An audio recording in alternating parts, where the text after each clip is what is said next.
മക്കളെ, പണി വരുന്നുണ്ട്. 2026ലേക്കുള്ള ബ്ലാക്ക് റോക്കിന്റെയും കൂട്ടരുടെയും പ്ലാൻ പുറത്തായി. ഇതൊരു വെറും റിപ്പോർട്ടല്ല, നമ്മളെപ്പോലെയുള്ള സാധാരണക്കാർക്കുള്ള ഒരു മുന്നറിയിപ്പാണ്. ബിറ്റ്വൈസ് പച്ചയ്ക്ക് എഴുതിവച്ചിരിക്കുന്നു. അടുത്ത വർഷമുണ്ടാവുന്ന ബിറ്റ്കോയിന്റെ 100%വും ETF-കൾ വാങ്ങിക്കൂട്ടുമെന്ന്. ബാക്കി വരുന്നത് ആർക്കാണ്? ആർക്കുമില്ല. കണക്ക് സിമ്പിൾ. ഒരു വർഷം മൈനേഴ്സ് ഉണ്ടാക്കുന്നത് 1,60,000 ബിറ്റ്കോയിൻ. പക്ഷേ കോർപ്പറേറ്റുകൾക്ക് വേണ്ടത് 2 ലക്ഷത്തിലധികം. സപ്ലൈ കുറവ്, ഡിമാൻഡ് കൂടുതൽ. ബാക്കി എവിടുന്ന് വരും? ഉത്തരം സിമ്പിൾ. നിങ്ങളിൽ നിന്ന്. സതോഷിയുടെ കയ്യിൽ നിന്നല്ല, പേടിച്ച് വിൽക്കുന്ന നിങ്ങളുടെ കയ്യിൽ നിന്ന്. നിങ്ങളെക്കൊണ്ട് വിൽപ്പിക്കാനാണ് മാർക്കറ്റ് ഇപ്പോൾ ഇങ്ങനെ ഇടിച്ചു നിർത്തിയിരിക്കുന്നത്. ഇപ്പൊ മാർക്കറ്റ് ബോറിംഗ് ആണല്ലേ? വില കൂടുന്നില്ലല്ലേ? അത് അവരുടെ തന്ത്രമാണ്.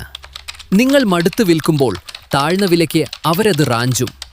ഇതൊരു ഹോസ്റ്റൈൽ ടേക്ക് ഓവറാണ് ഗൈസ്. ബിറ്റ്കോയിൻ മാത്രമല്ല, ഇതീരിയമും സൊലാനായും 226-ൽ റെക്കോർഡിടുമെന്ന് അവർ പറയുന്നു. മങ്കി പിക്ചർ വാങ്ങാനല്ല, ഫിനാൻഷ്യൽ സിസ്റ്റം മൊത്തം അവരുടെ കയ്യിലാക്കാൻ. പണ്ട് ബിറ്റ്കോയിൻ ജനങ്ങളുടേതായിരുന്നു. 2026 ആകുമ്പോഴേക്കും അത് 10 കമ്പനികളുടെ കയ്യിലാകും. ഒരു വലിയ മൊനോപ്പൊളി വരികയാണ്. ഓർക്കുക, ഓരോ തവണ നിങ്ങൾ പാനിക്കായി വിൽക്കുമ്പോഴും ജയിക്കുന്നത് അവരാണ്. ഇത് ഗൂഢാലോചനയാണോ അതോ സത്യമാണോ?